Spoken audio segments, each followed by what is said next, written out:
A paz de Cristo, meus amados, que Deus abençoe sua vida, sua casa, sua família.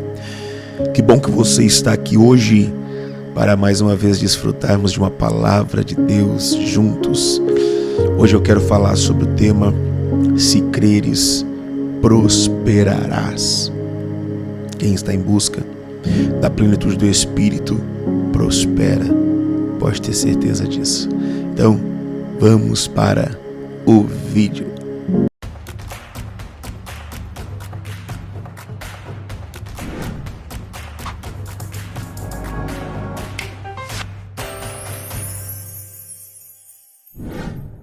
Aleluia! Então, meus queridos, nosso texto base é o texto que nós já estamos trabalhando sobre ele. Segundo livro das Crônicas de Israel, capítulo de número 20, que eu quero ler a parte C do versículo 17, que diz assim: não temais, nem vos assusteis. Amanhã saí-lhes ao encontro, porque o Senhor é convosco. E agora também a parte C do versículo de número 20, que diz assim: crede no Senhor vosso Deus, e estareis seguros. Credes nos seus profetas, e prosperareis. Aleluia, aleluia. De forma muito sucinta e muito rápida, eu quero falar hoje aqui contigo sobre a necessidade de nós entendermos a voz de Deus, ouvirmos a voz de Deus e dar crédito ao que Deus está falando. A palavra é clara em dizer: crede no Senhor vosso Deus, e você estará seguro. Aquele que crê no Senhor, aquele que confia, porque a palavra, quando diz crer, está falando em confiança, ele está seguro. Salmo 91 diz que aquele que habita no esconderijo do Altíssimo, à sombra do Onipotente, ele encontra descanso. Ora, ele está falando de alguém que está seguro. Por quê? Porque está habitando num lugar de fé, porque está habitando na presença de Deus. Logo, você está seguro. Mas o texto ele segue falando, porque ele vai além da segurança. Ele toca em prosperidade. Ele diz: creia nos seus profetas e prosperareis. Essa palavra é muito forte. Essa palavra é muito forte porque ela diz que se nós crermos no que os profetas estão liberando, nós prosperaremos. É muito importante nós fazermos a devida distinção do que é uma palavra profética. Paulo, ele diz que em parte falamos, em parte profetizamos. Nós temos comumente fazemos uma confusão muito comumente entre uma palavra de revelação e uma profecia. A profecia, ela tem uma tendência a gerar um alinhamento e te apontar para o lugar onde Deus está querendo te levar. A profecia, ela tem uma tendência a te impulsionar para o centro do querer de Deus. Para isso, ela pode te podar, ela pode te animar, ela pode, de várias formas, ela vai fazer com que você entre no centro do querer de Deus. Se você for ver, a mensagem dos profetas sempre era assim: Deus alinhando o povo para que o povo entrasse no centro da sua vontade. Ora, quem entra no centro da vontade de Deus prospera, porque a Bíblia diz que no centro da vontade de Deus as bênçãos do Senhor, elas nos seguem.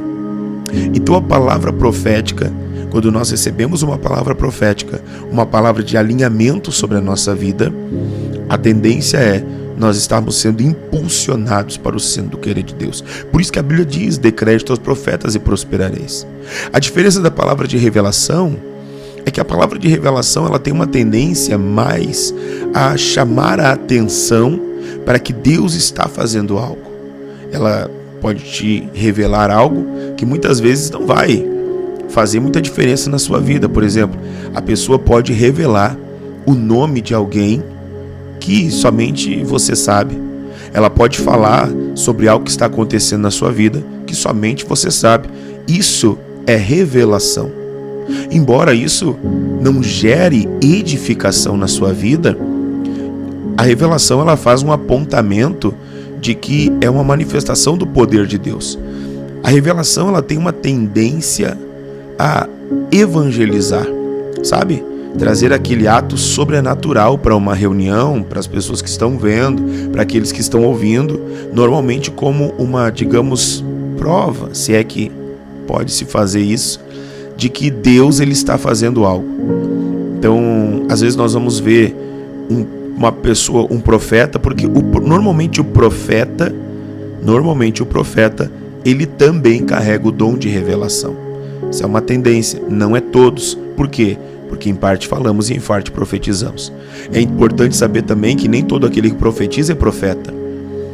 Mas isso seria um tema para uma outra hora que nós não temos tempo agora para estar falando, mas só para que nós possamos entender.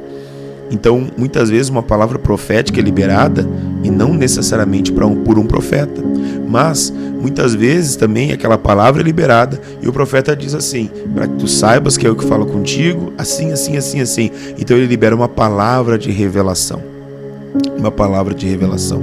Nós precisamos tomar muito cuidado. Por quê? Porque a palavra de revelação, por se tratar de algo que, digamos assim, não é algo que alinha a pessoa, o inimigo também pode fazer. Então é muito importante tomarmos cuidado. A palavra de revelação, ela também pode ser usada pelo inimigo.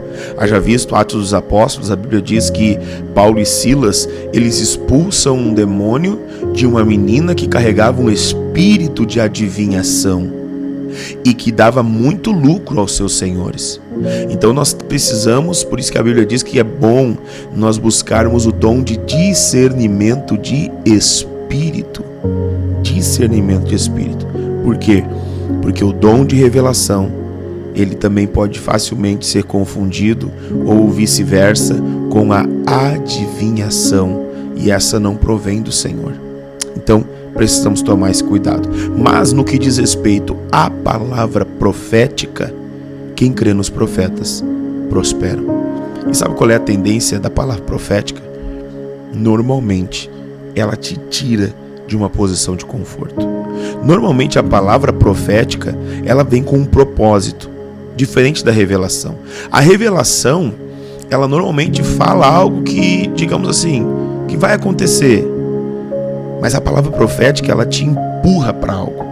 A palavra profética, ela gera em você, sabe? A palavra profética, ela aponta algo que você é participante disso.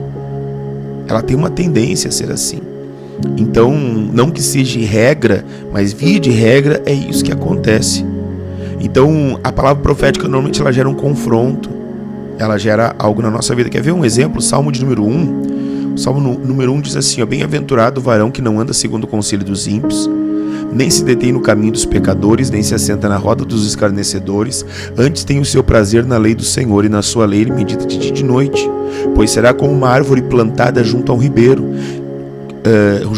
de águas, a qual dá fruto em estação própria, cujas folhas não caem, e tudo o que ele fizer prosperará. O que a Bíblia está dizendo?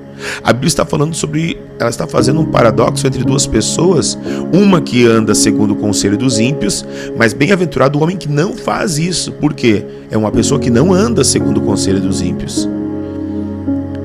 Então, se ele não anda segundo o conselho dos ímpios, ele anda segundo o conselho do Senhor. Ou seja, ele dá crédito ao profeta e ele prospera.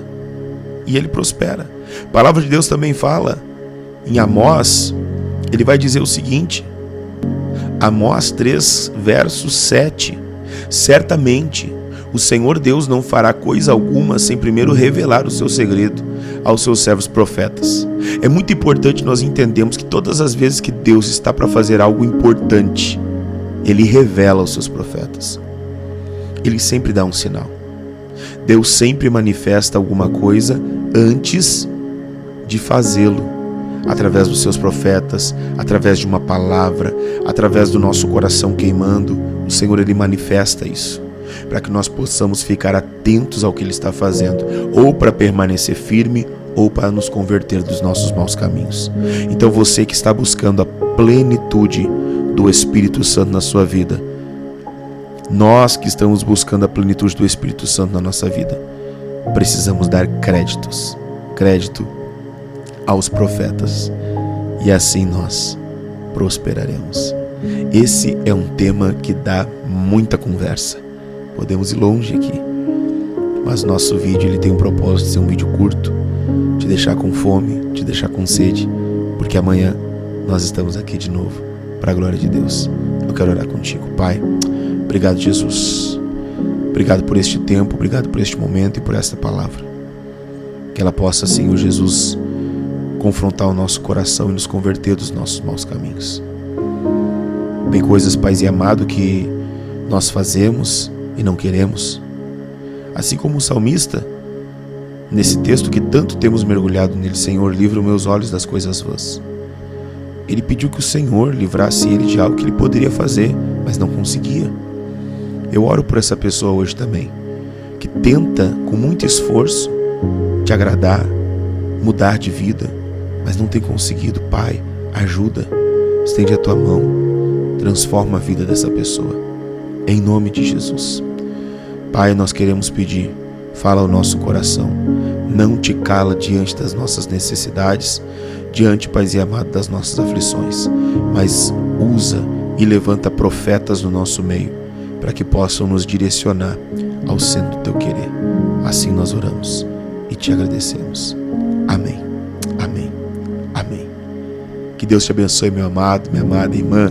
Fique em paz.